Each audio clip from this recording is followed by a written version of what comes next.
Hello everyone, I am Alka and welcome back to my YouTube channel Alka's Corner. So guys, today we will discuss our worksheet 16 for class 7th. Social science है हमारा जो subject है वो name of the student you have to write your name here and your class teacher name here. कब के लिए scheduled है worksheet 15 सितंबर 2021 के लिए।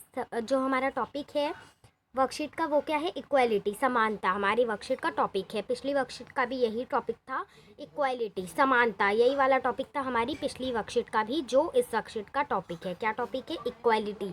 और यही टॉपिक था हमारी पिछली वर्कशीट का भी। तो चलिए, इसमें हमें रोज़ा पार्क्स के बारे में भी बताया गया है कि कैसे इक्वालिटी नहीं थी।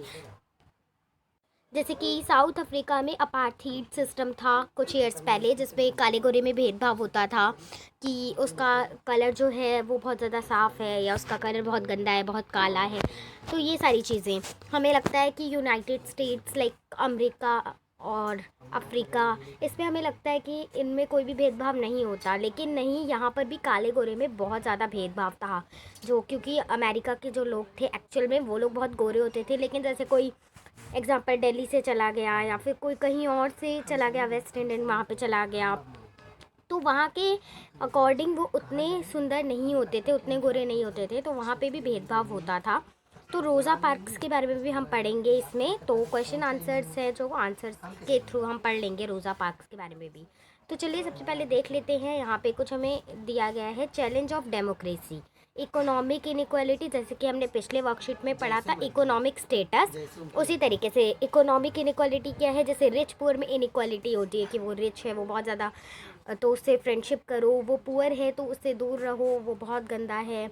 या फिर सोशल इनइक्वालिटी भी, तो सोशल इनइक्वालिटी को हम कास्टिज़म भी कह सकते हैं कि वो बहुत ज़्यादा नीची जाति का है या वो बहुत ज़्यादा ऊंची जाति का है। Example of Om Prakash Valmiki and doctor Bhimrao Ambedkar, जो डॉक्टर भीमराव अंबेडकर थे और ओम प्रकाश वाल्मीकि थे, तो उनमें भी वो लोग भी बहुत ज़्यादा लोअर कास्ट से थे, दलित जाति से बिलोंग करते थे, वो लोग दलित कास्ट के थे। तो अब आप लोग मुझे ये कमेंट में बताएंगे कि जो ओम प्रकाश वाल्मीकि थे उनकी ऑटोबायोग्राफी कौन सी है, उनकी ऑटोबायोग्राफी का नाम क्या है। तो ये अगर आप लोगों को नहीं पता, आप चैप्टर पढ़ेंगे, फर्स्ट चैप्टर हमारा जो ऑन इक्वालिटी सिविक्स की बुक में, उसको पढ़ेंगे आप, तो आपको मिल जाएगा इसका आंसर। और आर्टिकल 15 भी वहाँ पे बॉक्स में आर्टिकल 15 भी दिया गया है। तो क्या है अब हमारी एक्टिविटी 1 जो है, एक्टिविटी में क्या है, our father of nation Mahatma Gandhi faced some kind of inequality in South Africa, collect some information regarding this. अब हमें कुछ इन्फॉर्मेशन कलेक्ट करनी है। जो हमारे राष्ट्रपिता हैं महात्मा गांधी जी, उन्होंने बहुत सारी कठिनाइयों का सामना किया, बहुत सारी प्रॉब्लम्स फेस करी हैं साउथ अफ्रीका में जब वो गए थे तब। कैसी प्रॉब्लम्स हो सकती हैं? काले गोरे में भेदभाव, उसके लिए जो प्रॉपर वर्ड था वो मैंने आप लोगों को बताया था, वो भी आप लोग कमेंट में बताएंगे। अब क्या है, आंसर द फॉलोइंग क्वेश्चंस है, तो इसको हम लोग एक शीट पे देख लेते हैं।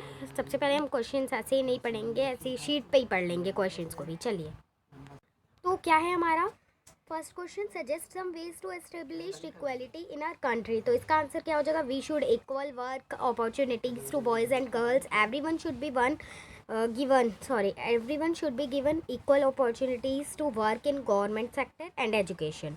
तो लड़के लड़कियों में भेदभाव नहीं होना चाहिए, सबको बराबर अधिकार मिलना चाहिए काम करने में।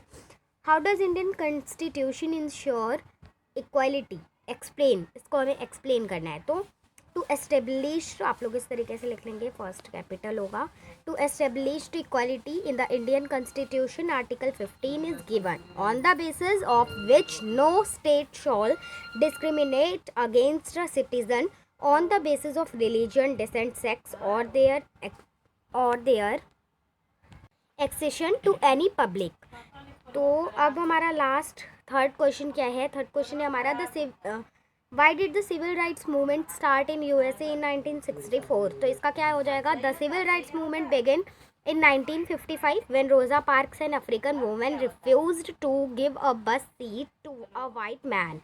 The Civil Rights Act in 1964 prohibited discrimination on the basis of race, religion and national values, under which discrimination between Africa and the United States was discriminated। इसका मतलब जो रोज़ा पार्क थी 1955 में क्या हुआ था, जब वो बस में बैठी थी तो पहले क्या होता था कि जो मतलब कि जो अगर कोई भी वाइट मैन है या फिर वाइट पर्सन है तो वो किसी भी ब्लैक पर्सन को या फिर कोई जो सांवले रंग का होता था उन्हें अपनी सीट से उठा सकता था, जबकि पैसे दोनों ने दिए होते थे, जो वाइट मैन था उसने भी और या फिर जो ब्लैक मैन था उसने भी। लेकिन जो वाइट मैन होता था वो उस ब्लैक मैन को सीट से उठाकर खुद उस सीट पे बैठ सकता था और इसके लिए कोई भी कुछ भी नहीं कहता था। तो ऐसी एक बार रोज़ा पार्क जो थी वो भी अपनी बस सीट पर बैठी हुई थी, पर एक वाइट 1955 की ये बात है। पर वहाँ पर एक वाइट मैन आया और उसने क्या किया, वो रोज़ा पार्क को उठा के वो खुद वहाँ पर बैठ गए। तो क्या है 1964 में तब इसी चीज़ को लेकर 1964 में गवर्नमेंट ने एक राइट निकाला। उस राइट का क्या नाम था, सिविल राइट्स मूवमेंट। यूएसए में हुआ ये मूवमेंट।